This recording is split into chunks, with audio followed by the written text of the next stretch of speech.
Olá, querida igreja, amigos, companheiros de ministério. Hoje vocês vão ouvir a história do Ministério da MEAP no Delta do Parnaíba, uma região entre o Piauí e o Maranhão. Existem várias ilhas ali, é o segundo maior delta do mundo.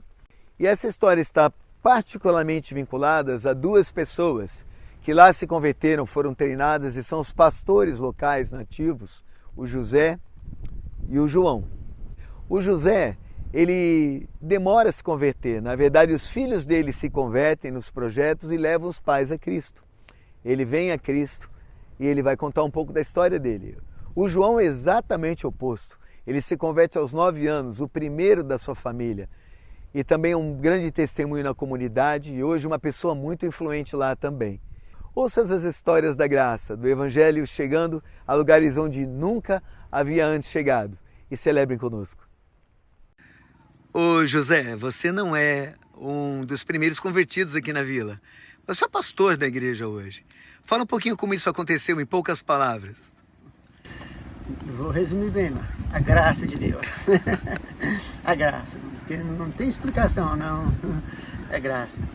E aí seus filhos acabaram se envolvendo, né? Hoje você tem uma filha que tinha 6 anos de idade quando a quadra foi construída e que é missionária lá no Acre. Tem 2 teus lá, né? Tem 2 mil. Difícil de explicar, né? Uma coisa que é difícil de explicar quando Deus toca e chama. Mas assim, desde pequenos, ela principalmente foi muito comprometida com Deus. Já os meninos foi na caminhada mais, inclusive o Daniel, né? Que hoje também está com a Juliana lá. Foi no processo e graças a Deus foi assim, um chamado de Deus na vida deles, né? Na vida deles todos, eles sempre descobriram isso, nunca quiseram outra atividade, a não ser conhecer Jesus e falar de Jesus, né? Então tal que hoje eles estão no campo, melhor falando, tem 2 lá e um ainda está esperando ser enviado, né? Estão esperando campos para ele. Tá no processo. Sim. João, você já foi um pouco diferente do Zé, né? Porque o Zé se converte adulto.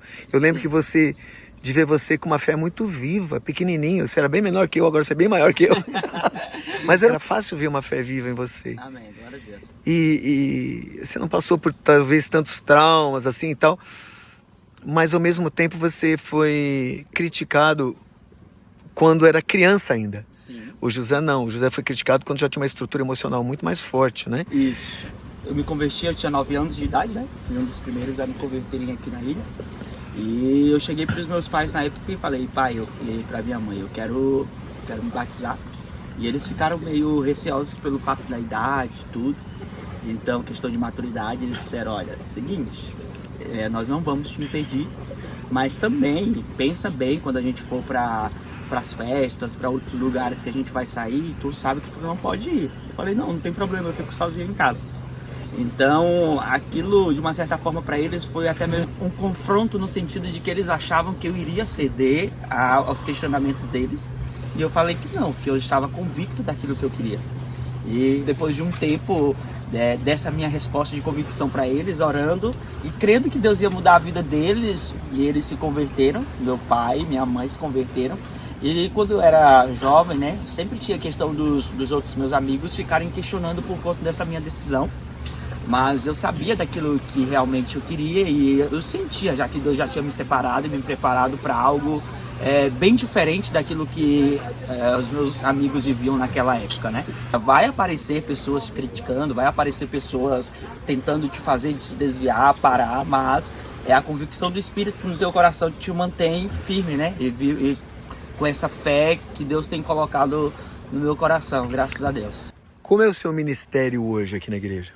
O ministério hoje na igreja local tem auxiliado o pastor Zé junto com a liderança na questão do pastoreio. E assim, o nosso desejo, o meu desejo hoje era de viver de forma integral para a obra, para o ministério. Mas nós sabemos que a igreja em si, ela é uma igreja de pescadores, onde que os irmãos saem para pescar, não tem horário certo de chegar. Então às vezes saem e voltam com o barco vazio, ou seja, para não ser um peso para os irmãos, para o ministério, Deus tem nos abençoado e nos feito entender que de uma certa forma nós também podemos contribuir nessa questão, né? Ou seja, hoje sou um gestor de uma das escolas aqui, da educação infantil, mais precisamente, E isso é justamente uma forma de poder complementar o sustento. Não tenho estado integralmente, mas nas horas, durante a tarde, à noite, sempre estou envolvido com o ministério e graças a Deus tem dado certo, tem funcionado e assim vamos até o Senhor permitir.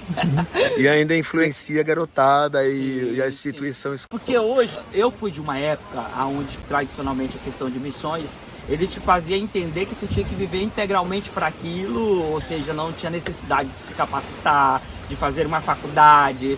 E hoje não, hoje eu entendo que Deus, ele te chama e ele também te capacita para usar essas ferramentas que ele te deu para adentrar outros lugares.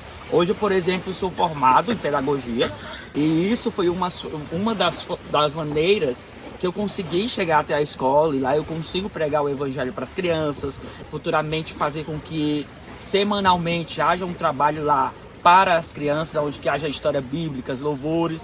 Então tudo isso eu não poderia alcançar se não tivesse entendido isso da parte de Deus, né?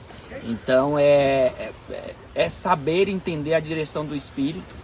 E se Deus te chamou, você, por exemplo, que está numa faculdade, continue, se capacite, porque Deus vai usar essa ferramenta futuramente para ser uma grande porta para a pregação do Evangelho. Não, assim, cada um está na sua atividade, mas o principal é a igreja, né? É os irmãos. Quer dizer, você pesca, completa seu sustento, mas seu coração mesmo é se doar a Deus, né? E você se doa a Deus pescando também. Porque, querendo ou não, ali se torna um ponto de evangelismo, né? Porque a minha canoa sempre foi isso, que nem a canoa do Padre João aqui também. Que assim, é um lugar estratégico que a gente tem, porque os caras dentro do barco, dentro da canoa, eles têm que ouvir. Eles sempre falam, eles têm duas opções, ou ouvir ou cair na água. Ninguém quer cair na água, sabe? Então eles vão ter que ouvir Jesus ali dentro, mano. Ninguém quer voltar nadando, né? Canoa é um lugar maravilhoso para discipular.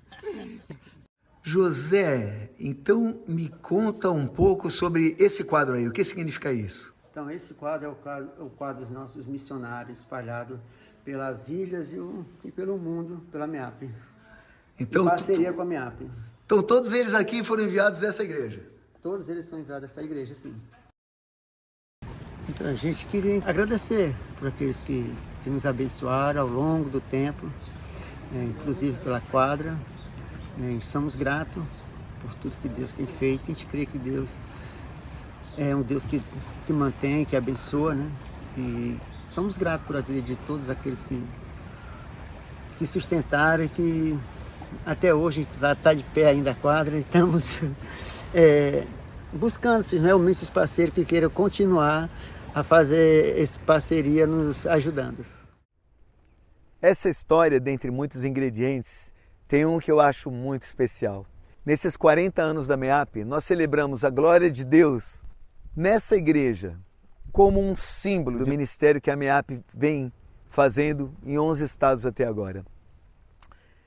Desde o começo, quando as comunidades não conheciam ainda de Jesus, até o nascimento de uma igreja local, vibrante, que cresce e que envia missionários para muitos lugares. A história de José é particularmente especial, porque alguns meses atrás ele enviou os filhos que o levaram a Cristo para serem missionários no Amazonas. E é lá que eles estão hoje, junto com mais uma pessoa. 3 missionários pela primeira vez na história do movimento missionário brasileiro. Comunidades de pescadores enviaram missionários para plantar a igreja no Amazonas. E 2 deles são seus filhos, aqueles que o levaram a Cristo. Esse grande grupo de equipe que Jesus colocou junto para fazer esse ministério ao longo da costa, nas comunidades mais remotas do Amazonas, desde obreiros, missionários, líderes e agências missionárias, igrejas enviadoras, mantenedores, intercessores. Essa equipe linda que foi formada por Deus vai continuar. E nós agradecemos muito você por participar.